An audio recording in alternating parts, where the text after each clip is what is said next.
course, you are the most important part of our conversations. Please call in or text on 090-447-32605, 090-447-32605, or tweet us using the hashtag People's Voice on VOPTV. You can also subscribe to our YouTube channel at Voice of the People TV and follow us across all social media platforms at VOPTV Live and make your voices heard. It's time to get real, informed, and engaged on People's Voice. It's time for a quick break. People's Voice will be back shortly. Stay with us.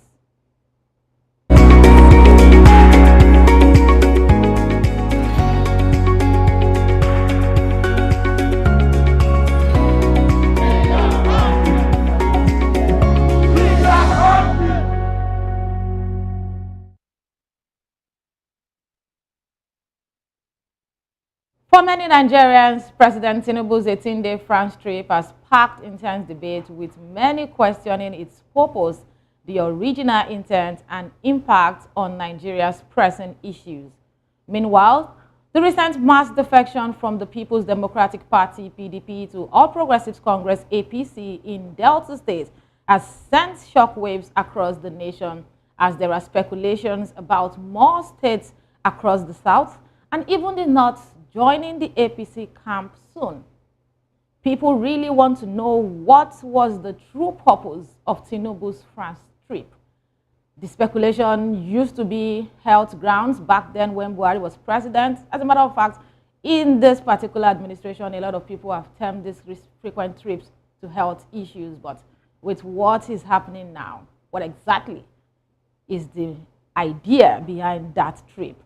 And another question people have been asking is the fact that this defection, how will it affect and impact Nigerian politics and 2027 elections? And for some other people, what does this mean for the PDP's future and the APC's strength? Is this a win for APC, or APC is just enjoying the weakness that PDP is exhibiting at a time like this? But there's so much to talk about today, and I won't be doing this alone. Joining me now is Mr. Bayo Adedosu, co-founder of Africa Data Warehouse based in Toronto, Canada, and he is a renowned public affairs analyst. Though in diaspora, he loves Nigeria so much, like he says. Good afternoon, Mr. Bayo, and welcome to the show. Okay, for having me, even though it's morning here. Thank you very much for having me on this show, and I can see that you are raring to go. So let's shoot. All right, I like the energy. I would like to dive straight into the heart of the matter.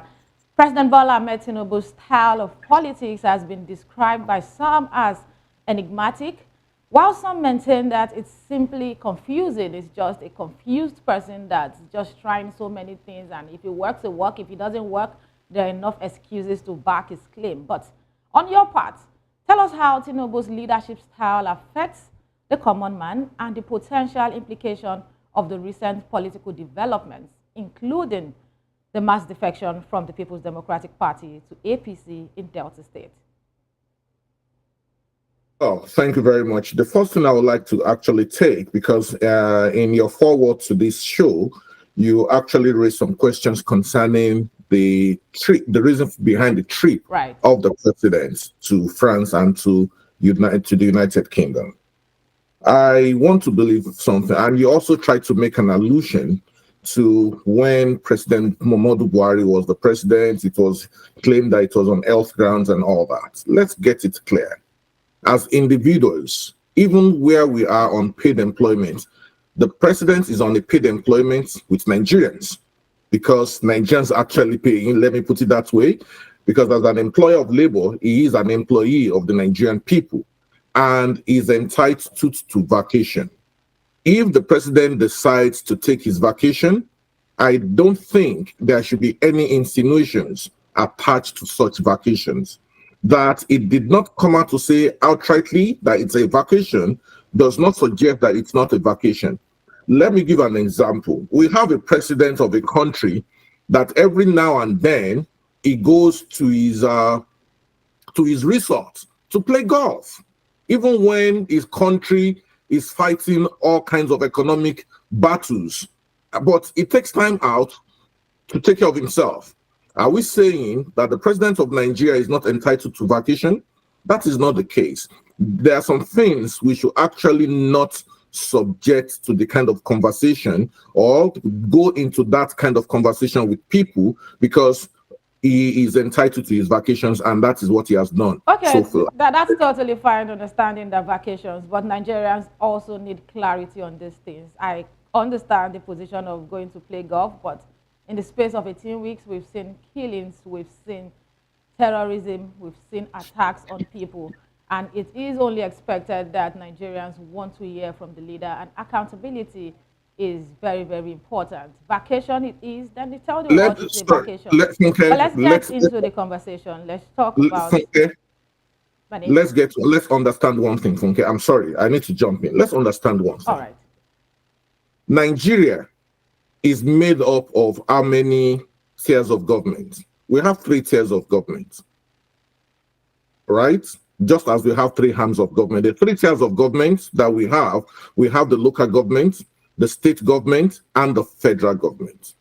Unfortunately, the way Nigeria views governance, everything centers around the president, forgetting that the state is also an equal partner in the federation, and the government, the federal government, the president, does not have any power whatsoever over any state government. If something happens in a state, who is the first person that is supposed to jump up and take action? The president, based on my understanding of government as a student of history and government, when issues happen in a locality, the local government chairman will reach out to the state government to brief the state governor on the security situation within his domain. The state government will send his apparatus, security apparatus out to assess the situation.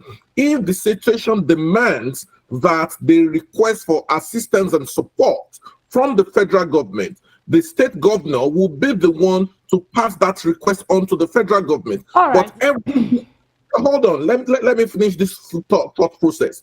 But every now and then, everything is pushed onto the federal government, forgetting that we have state government who have so much funds called security votes that we don't even know what they're doing with it. How are they securing their state?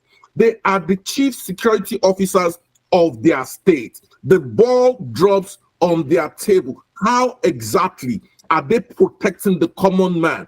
Everybody wants to spin the president. And I'm not saying this because President Bola Ahmed Tinubu is the president. This has always been my position. The average Nigerian does not understand federalism. The average Nigerian does not understand how a government is set up. And we are still, with a lot of Nigerians who started being aware of politics and history in Nigeria from 2015, only have military mentality. All right, Mr. Bayo, I need us to get into the main conversation because of time. As much as you are explaining what the tiers of government is and what it should be, it's about the common man for us here. It's about the everyday citizens that may not understand how you are breaking these things down. For them, it's about what is the government doing for us. We will get to educate our citizens more and more on how these things work. But let's talk about the president's leadership style today. Let's dwell more on that.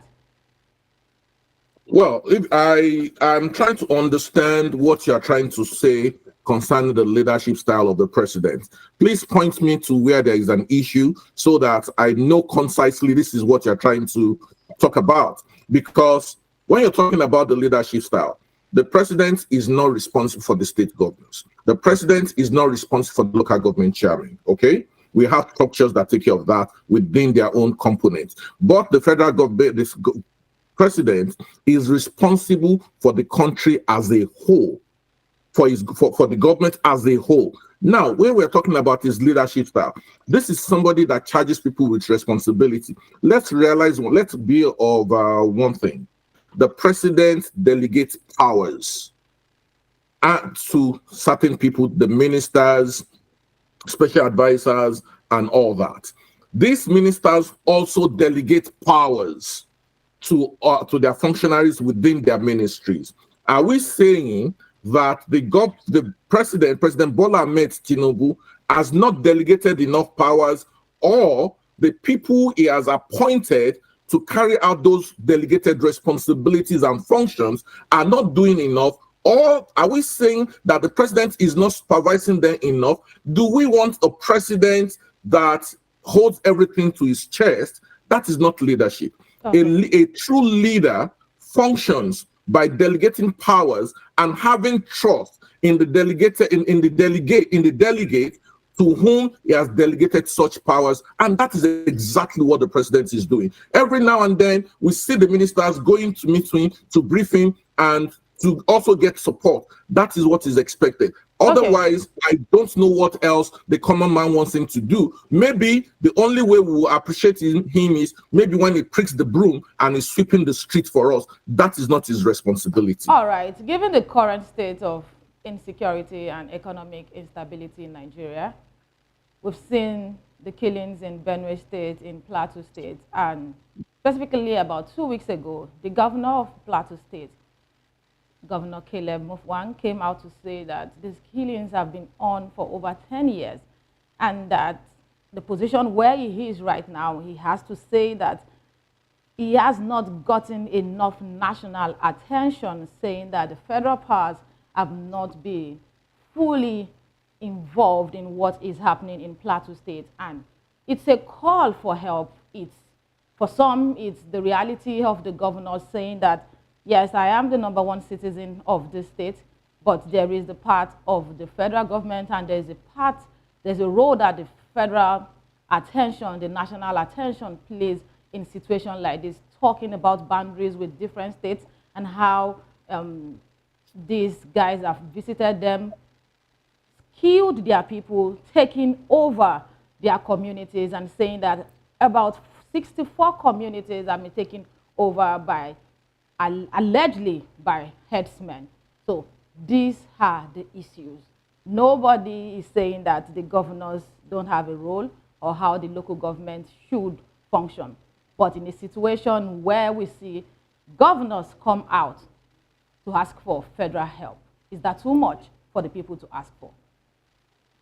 That is exactly what I said earlier.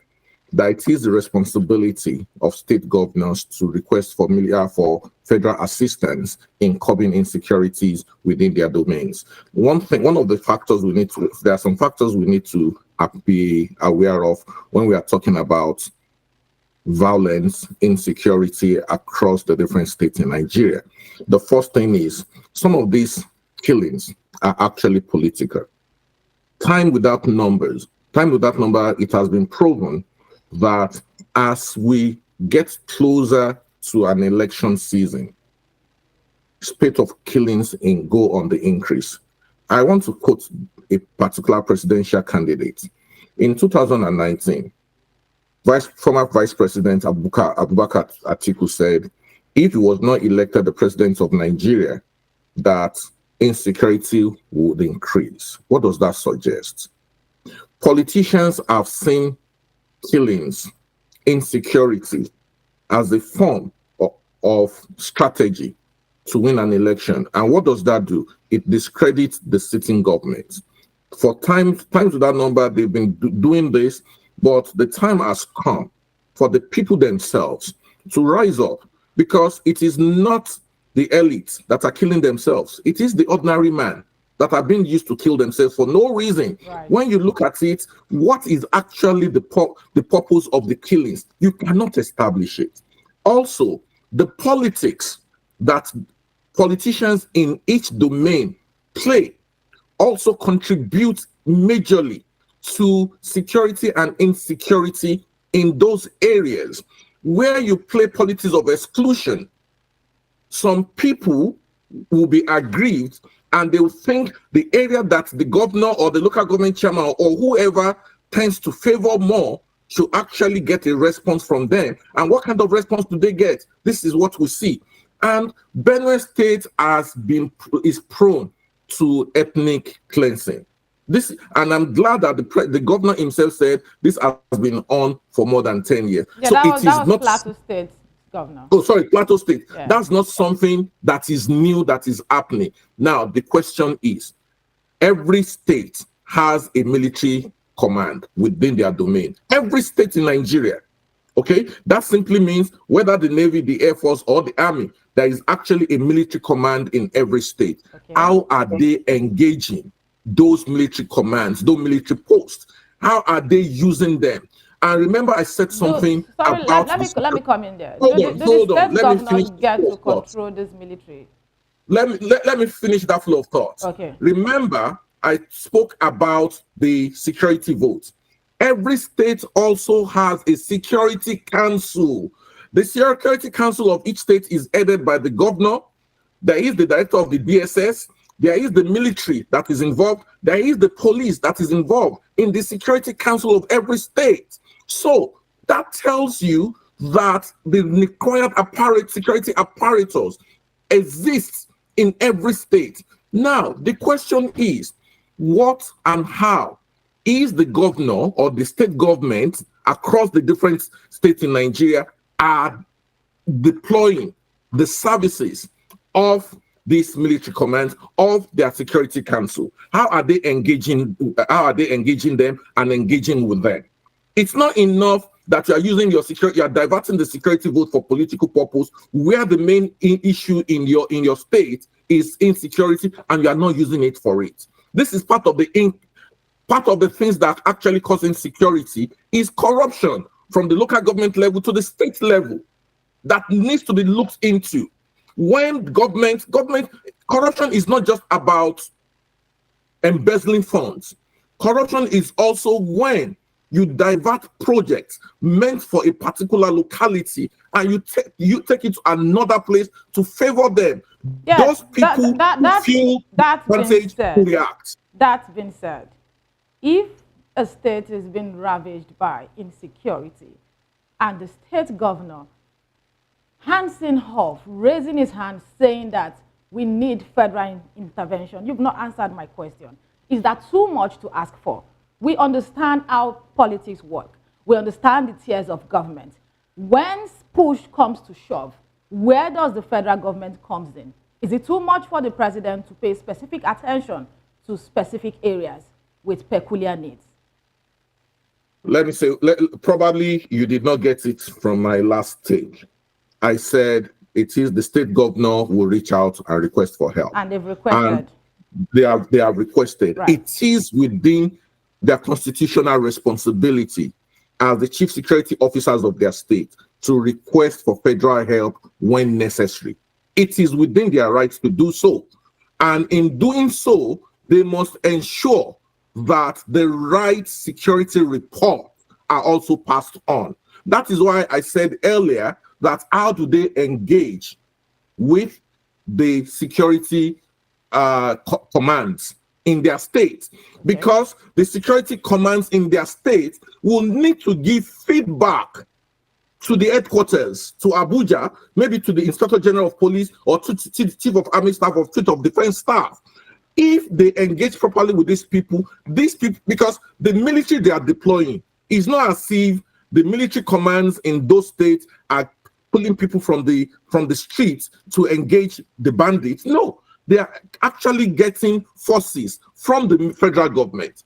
Because the military commands will request for military help from the federal government. So that the government has been helping them all along, and the federal government also has a responsibility to secure every nook and cranny of Nigeria and to ensure that the barest minimum that Nigerians require is protection of lives and property. And I don't think that is too much for Nigerians to ask. And I don't think that the government is not doing that. But the issue right now is, as individuals, how are we protecting ourselves? How are we ensuring that we have security? Because the people who are in this act of banditry and all that are also people from this domain.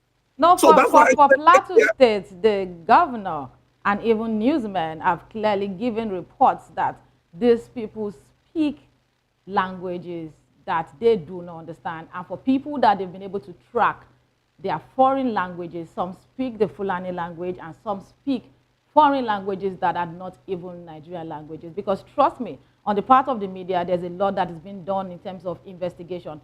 But I want you to quickly respond to critics that have said that Tinubu is overly focused on political maneuvering rather than addressing the pressing needs of Nigeria in terms of economic reforms and security of life, because we can't stop talking about these things. The analysis, the big English are for you and I, but the everyday citizen wants to know what the president is doing to address the pressing needs of Nigerians. And everyday Nigerian wants to be able to afford food. They want access to health. They want access to good education, quality education, the best affordable way they can get. The basic things that we grew up maybe probably in the 80s and 90s knowing are not even basic anymore. So what's your reaction to that? I will be a bit cynical for now. That's fine. And why do I say that? The average Nigerian that we're talking about will not see anything the government is doing as long as a bag of rice is not 10,000 naira. Because every Nigerian now, the only way they measure performance, the only way they see the government performing is through the price of a bag of rice. And I always ask, how many people when they were growing up ever saw a bag of rice in their homes? I'm sorry to say, how many people saw a bag of rice in their home? How many people saw a bag of beans in their homes? But the question, the question, man, you might not get the answers you need because allow my flow, you are not in every home. Allow me to continue. We are not debating. We are not debating, okay? Because when we are talking about what has the government done for such a long time, we know that previous governments were too scared because of political correctness to take tough decisions. From the inception of this government, the president said it from the very first day that even before he was elected, that tough decisions will be taken because Nigeria cannot afford to continue putting money in the pocket of a few at the detriment of millions of Nigerian citizens. And what am I talking about? I'm talking about the forex market, forex business. I'm talking about the oil and gas industry, where few individuals held Nigeria hostage for years, for decades. Now that is not the case, it is the same people that are engaging the ordinary Nigerian to actually come up in arms against the government without actually educating people as to what these things will do. Now, if we are talking, I know the Nigerian economy may not be where it is, but there is a global trend. And what do I mean by there is a global trend? People fail to realize that the global economy was shut down for 2 years from 2020 to 2022. The impact will continue to be felt for the next 5 to 10 years. Coupled with that, now we are having issue of tariff war from the United States government, okay? If we look at the impact of COVID alone, the global economy was on a shutdown. Apart from that, there was no production. Food security was an issue. There was no food production because there was nobody out there planting or harvesting what was in the fields. So that is another aspect we need to take a look at. The ones that were on the field. I'm not done. The average Nigerian we are talking about, the average Nigerian, the minority, the poor we're talking about, lost 1.3 trillion naira to Cybex. The average Nigerian that are suffering, the Ebin Power people, the Ebin Power, they lost 1.3 trillion. That is not the position of the people's voice. The people that chose to invest in Ponzi scheme, Forex, whatever they choose to, was on personal grounds, and they are not a representation of millions of people that don't even have access to internet. For people like me that have access to internet, I didn't hear anything about Cybex until people started crying that they lost money. So that's not a justification to say that Nigerians are not suffering or to undermine the suffering of our citizens. You did not lose money. Are you saying because you didn't hear about it until it went bust means that the ordinary man that we are advocating for? I'm not anti-people, don't get it wrong. I'm not anti-people. But this government has put a lot of reforms in place. Let us first look, and I'll continue to say it, let us first appreciate the local government autonomy autonomy. A lot of economic reforms have also been put in place. But when you focus on the minor, what you will get will be majority of what you're getting will be your focus. That simply means what you put your energy to will form the output, or will be the basis of your harvest. A lot of Nigerians are not tagging into or embracing all the economic policies and reforms that the government has put in place. Because when you continue to say nothing is working, you have simply closed your eyes to opportunities within the system. And at the same time, when we're talking about education in Nigeria is about the cheapest in any part of the world. There was a recent debate by Pastor Koju Oyemade about cost of education across the globe. And I would say this without any fear or favor, without any let or hindrance. I schooled in Nigeria, okay? And my wife also schooled in Nigeria. She graduated in economics from LASU. When we came to Canada some decades ago, she decided to transition to healthcare and she went into nursing. For the 2.5 years, because she was an international graduate, then you can do 2 years for nursing. For the 2.5 years nursing program that she did, and she took student loan, she had a student loan of $120,000. Okay. Just to do that. And in Nigeria, education is subsidized. Even healthcare. Our healthcare may not be top notch, but we have some of the best doctors in Nigeria that are performing wonders when they get outside of the country. Why is it that they don't go outside to study, to do their courses and remain there and enjoy it? But it is this same Nigerian system that trains them, that develops them, and allows them to see opportunities abroad. All right, thank you. Thank you very much. We are narrow-minded. There's so much to be talked about today, really, but let's get into the political part of the whole conversation. The truth and I know that's the main thing for you. Exactly, because there's no way I wouldn't have allowed you to express yourself, but the reality is Nigerians are not myopic in thoughts. Not all Nigerians are anti-government. Nigerians just want a system that works. And before the global economic crisis and everything, before COVID and all of that, many countries enjoy a system that works. That is something that is lacking here. And respectfully to the president, he said it, that he knew it was a tough job he was going to take, and nobody should pity him while doing that. But let's talk about the mass defection to the People's Democratic Party, from the People's Democratic Party to APC in Delta State, which has been seen by many as a sign of Tinubu's growing influence. But do you think this development is more of a result of PDP's internal weaknesses rather than APC's strength? And what exactly are your thoughts on the potential implications of Tinubu's approach to politics, particularly in terms of democratic consolidation and the health of Nigeria's institutions? Because this is one president that looks like it doesn't have to make noise, but we keep seeing the results.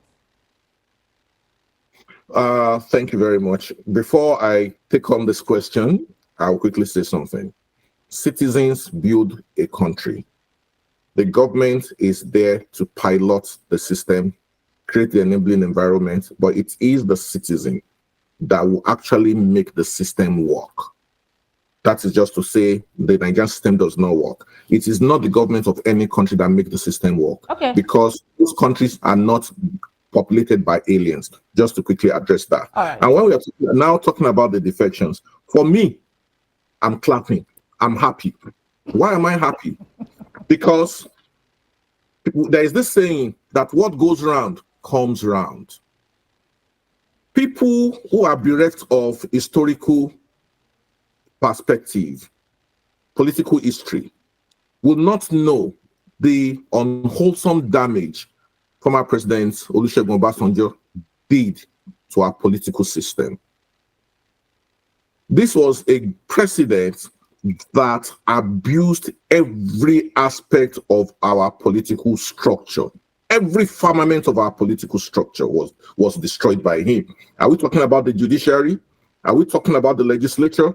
Are we talking about the government itself? Under Obasanjo, he was removing Senate presidents at will. even at gunpoint. Even his party chairman, he was going into their homes in the dead of the night to ask them to resign. APC has shown that it is stable, and it came from opposition to be the government in power now. That is a lot of work. It's not easy to be in government and allow or overlook the antics of the opposition. Vice President Abubakar Atiku actually brought about the ill health of PDP. And what do I mean by ill health?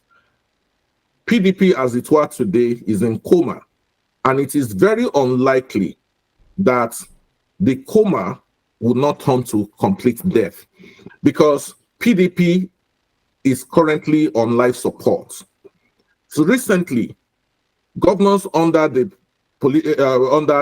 PDP had a meeting in Oyo State, and part of their resolutions was that they were not going to accept Abubakar Atiku, Peter Obi, or any other person as a presidential candidate, because they are holding on to this logic that power should shift to the south. And since Atiku Abubakar has become a serial presidential contestant since 1992, 1993 till now, and is not tired, and is not even respecting political give and take. Since he's not respecting political give and take, people within his party, even they're having problem over who is the secretary of the party, who is the chairman, and all that. It is not the responsibility of APC to stabilize the opposition. APC is not in going, there is no way I will give ammunition to my enemy to shoot me. I will make sure I encourage and I infiltrate the camp of my enemy. And that is exactly how war is won. You cannot win a war by allowing supplies, by allowing your opponents, the opposition to gain grounds. You need to remove the ground from their feet. And that's exactly what APC is doing. For as long as PDP is not putting its house in order, the ranks will continue to diminish. Okay. Governors will to move. So I see this as a welcome development, because, hey, why do I see it as a welcome development? It is a plus to the government of Bola Ahmed Tinubu. And why did I say it's a plus? This is a governor, this is a president that is approachable. This is a president that has not in any way infiltrated the judiciary to favor his political party. A lot of elections have been decided at the courts.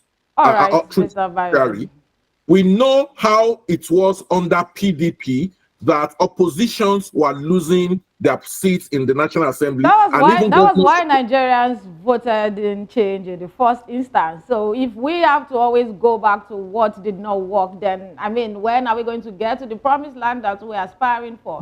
But we need to go on a break now.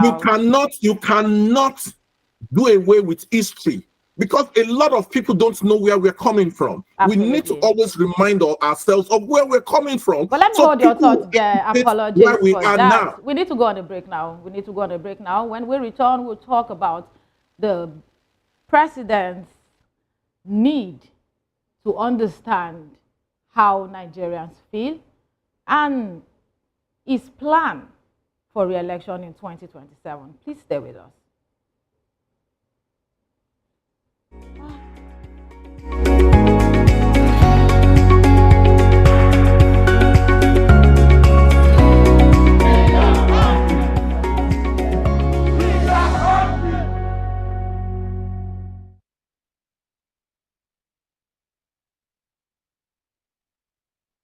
Interesting conversation we've been having with the very intelligent analyst that we have on the show, Mr. Bayo Adedosu. But many thanks to all our viewers for staying with us on People's Voice today on VOP TV.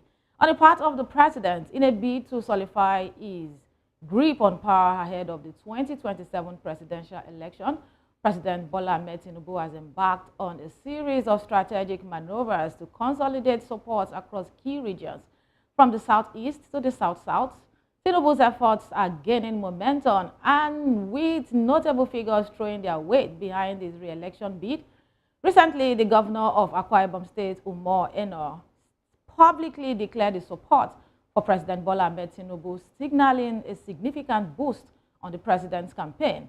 In another surprising turn of events, the suspended governor of Rivers State, Sim Fubara, was spotted in a secret meeting in London, sparking speculations about the potential shifts in allegiance that could further increase Tinubu's position, boost his stand.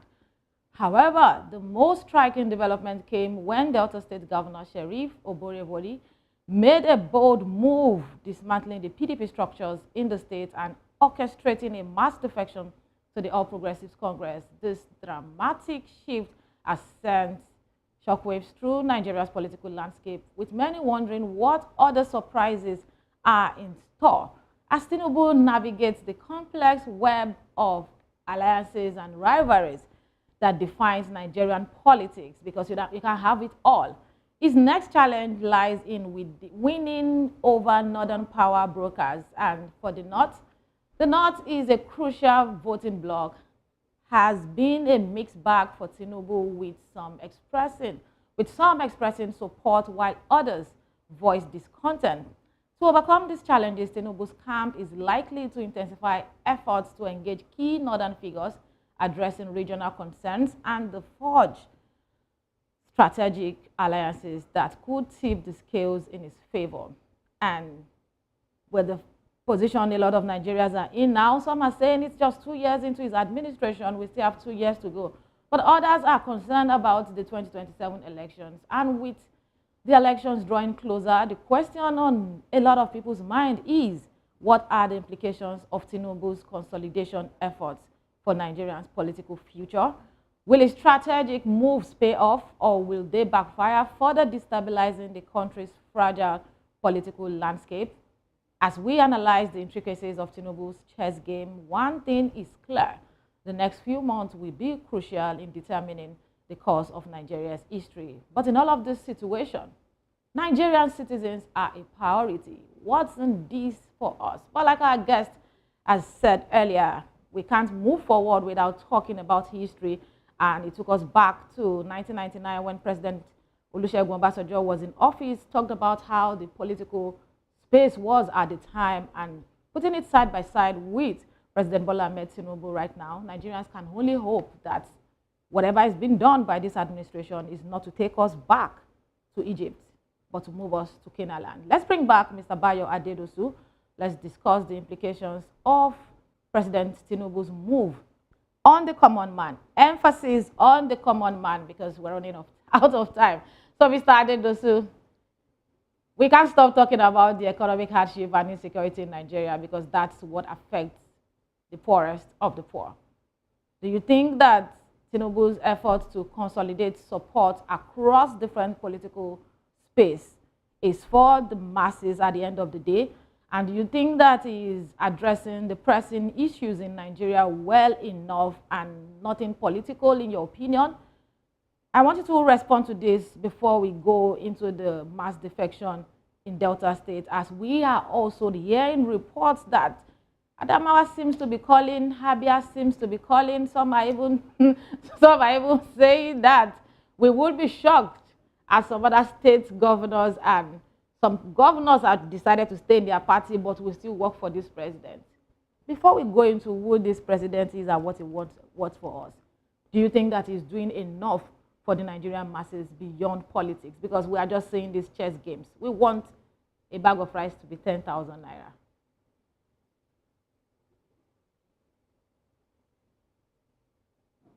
And to people, because I have more roots in Nigeria that I actually have in Canada. Because from the day that I got to Canada, I said I'm only in transit. And I have always meant that. I have a mother. I have families. I have siblings in Nigeria. So there's nothing I will say or do that will not be to move Nigeria forward. Unfortunately, a lot of people, because of political differences, always cast aspersion on some positions. Oh, you have been funded by the government and this and that. To me, that is just complete gibberish and balderdash.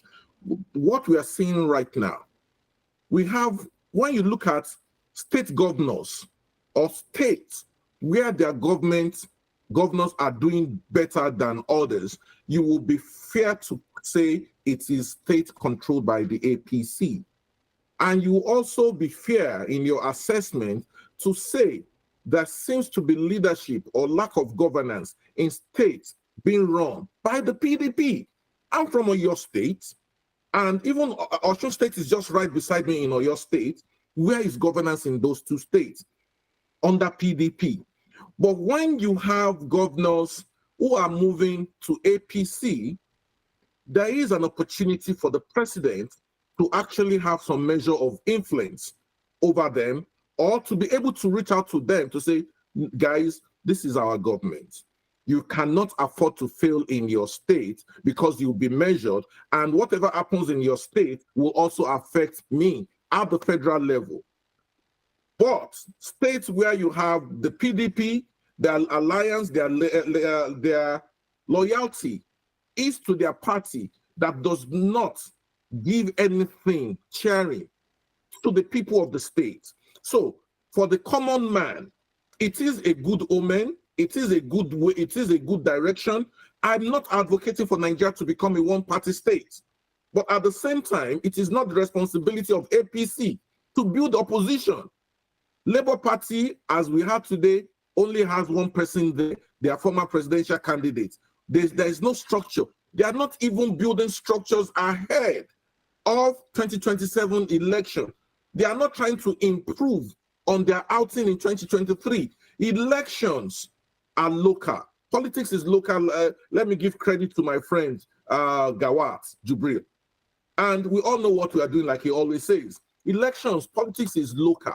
For as long as you are not building your own structure, the opposition or the other people will take the structure, will take the grant from you. And these governors that are moving, or people who are moving to the center to join APC, there's something they are seeing that they cannot talk about within the party they are living. All right. Everybody acting for survivor, but on the long run, it's an opportunity for APC, the leadership of APC, not the government this time around, but the leadership of APC to call its people who are in one position of authority or the other, to let them, to emphasize the need on giving the dividend of democracy to the Nigerian people. Thank you very much for that response. Thank you very much for that response. For the All Progressives Congress, welcoming other political parties is allowed. It's all about politics for them. But at the end of the day, for the Nigerian people, we need to understand that it's still the same people coming under the same umbrella. But in 1 minute, do you believe President Bola Ahmed Tinubu's administration has delivered on its promises to Nigerians? Well, I said it and I'll say it again. This government has done so much. Let us look at NEL Fund. So many students now have funding, like what we call student loan abroad, from the federal government. It has never happened before. That is the government giving back to the Nigerian people, giving back to the ordinary man. Whereas we have universities that are actually trying to circumvent this all-important change. And we also have the credit scheme. Nigeria has never had any credit scheme before, but this government introduced a credit scheme. Speak to economic stability, security, and infrastructure. These are the things. It is when you put things forward for the people that when people prosper, the nation prospers. Okay, and when the people prosper, the nation prospers. There will be less talk about insecurity. The first security that we need to talk about is economic growth, economic advancement of the Nigerian people. For Nigerian people need to key into this, for them to appreciate that some of the problems that Nigeria is having are surmountable, not because it's only because the will by the people involved is not there. We need to have that will to actually surmount it. And talking about the defense, we need to go. We are out of time already. We are out of time already. I'm sorry. Thank you very much for your time with us on the show today, Mr. Bayo Adedosu. I hope that Nigerians viewing today have been able to learn one or two things from what he says, talking about how far President Bola Ahmed Tinubu has come as president, and of course the mystery behind the France sojourn. But to the common man struggling to make ends meet amidst rising inflation, insecurity, and unemployment, we can only put our trust in this country. Like my guest said, the system works because the people want the system to work. But ultimately, the success of Tinubu's efforts will depend on his ability to deliver on his promises and address the pressing concerns of Nigerians. Until next time, my name is Adefunke Jarismin, and I strongly believe in this project, Nigeria. Nigeria will be great again, regardless of what the situation is right now. So, good evening.